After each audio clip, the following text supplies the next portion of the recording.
আসসালামু আলাইকুম। ইন্দোনেশিয়ার এক স্কুলে হঠাৎ করেই পরীক্ষার মাঝে এক স্টুডেন্টের ওপর জিন আসর করে, আর এই আসর একে একে ছড়াতে থাকে সব স্টুডেন্টদের ওপর।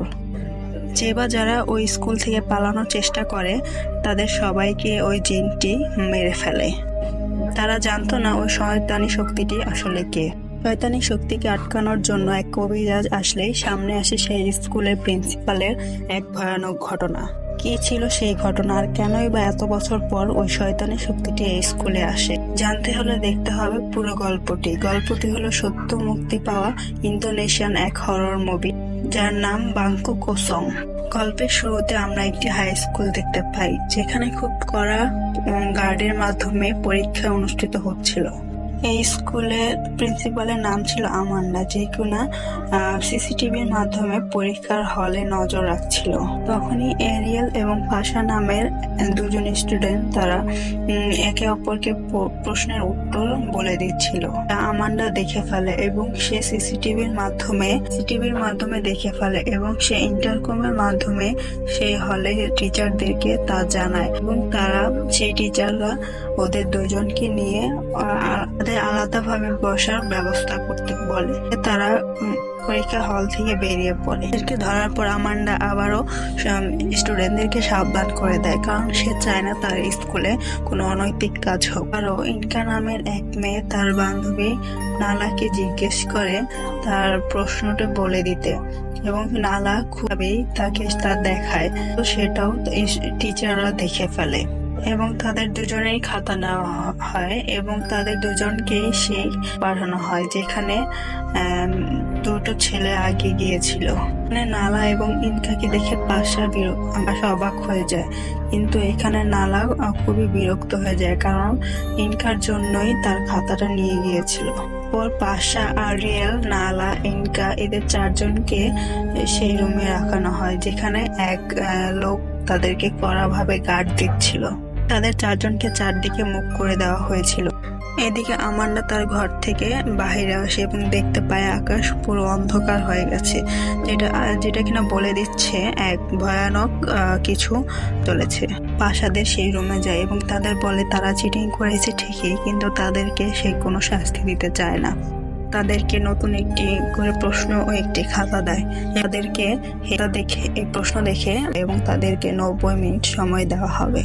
এটা বলেও সতর্ক করে যদি তারা আবার চিটিং করে তাহলে তাদেরকে সোজা বাড়ি পাঠিয়ে দেওয়া হবে এবং তারা সবাই ফেল করবে। পরীক্ষার হলে 90 মিনিট শেষ হয়ে গিয়েছিল এবং শেষ হওয়ার বেল বেজে গিয়েছিল। তারা স্টুডেন্টদেরকে বের হয়ে যেতে বলে, তবে তখনই ওই ক্লাসের লাইট ফ্লিকার করছিল। সিনজি নামের এক স্টুডেন্ট অনবরত খাতার উপর আঁকি বেঁকে করছিল, যেন কেউ তার হাত কন্ট্রোলে এনে সেই হাত দিয়ে লেখাচ্ছে তার হাতের ওপর।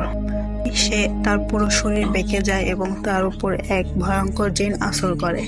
টিচার এবং বাকি স্টুডেন্টরা তাকে শান্ত করার চেষ্টা করে। আমান্ডাও সেই চিৎকার শুনে ক্লাসে প্রবেশ করে। তাকে দেখা মাত্রই ওই চিৎকার শুনে আমান্ডা বুঝতে পারে ইঞ্জির কোনো খারাপ শক্তির বশে এসে পড়েছে, তবে এই ব্যাপারে সে তার টিচার এবং স্টুডেন্টদের কাউকে কিছু বলে। এরপর আমান্ডা ক্লাস থেকে বের হয়ে যায় এবং ইঞ্জি আসল করার ব্যাপারটা একজন হুজুরকে জানায়, যার নাম হচ্ছে আইয়ুব। আমান্ডা আইয়ুবকে সাহায্য করার জন্য দ্রুত স্কুলে আসতে বলে, যা শুনে আইয়ুবও দ্রুত স্কুলে আসার জন্য প্রস্তুত হয়। তবে ততক্ষণ পর্যন্ত সে বলে স্টুডেন্টদেরকে সাথে নিয়ে সে যেন দোয়া দরুদ পড়তে থাকে। আমরা আইয়ুবের সাথে তার সহকর্মী নাকিলাকেও দেখতে পাই যে তারা দুজনেই স্কুলের পথে রওনা দেয়। অপরদিকে টিচাররা স্টুডেন্টদেরকে সামলানোর চেষ্টা করছিল। তাদের মতে পরীক্ষার খুব চাপের কারণে ইন্দ্রির এই অবস্থা হয়ে গেছে। কথা শোনা মাত্রই অন্য একটি ছেলে যেন কারো বসে এসে পড়ে এবং সে চিৎকার করে বলতে থাকে তার গরম লাগছে। কথা বলার সাথে সাথে সে তার গায়ের শার্টটি ছিঁড়ে খুলে ফেলে। যারা তাকে শান্ত করার চেষ্টা করে, তবে এভাবেই আরো একজন স্টুডেন্ট পজেসড হয়ে পড়ে। আস্তে আস্তে ক্লাসের সবাই পজেসড হয়ে পড়ে এবং ইন্দ্রি নামক মেয়েটি এক টিচারকে মারতে শুরু করে। মুহূর্তের ফলে সে ওই টিচারকে মেরেও ফেলে। এভাবে ক্লাসের বেশিরভাগ স্টুডেন্টই পজেসড হয়ে যায় এবং বাকি স্টুডেন্টদেরকে মারতে থাকে, যা দেখে টিচাররা পালাতে শুরু করে।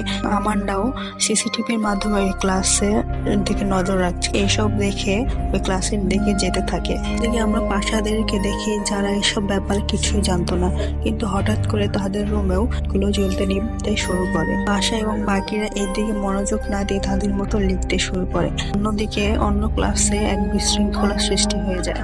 বসে আসা স্টুডেন্টরা অন্য স্বাভাবিক স্টুডেন্টদেরকে করতে শুরু করে এবং তাদেরকে মেরেও ফেলতে নিচ্ছিল। স্টুডেন্টরা তাদের যন্ত্রণা সহ্য করতে না পেরে নিজেই নিজেদের করতে শুরু করে। মধ্যে এক মেয়ে এবং একটি ছেলে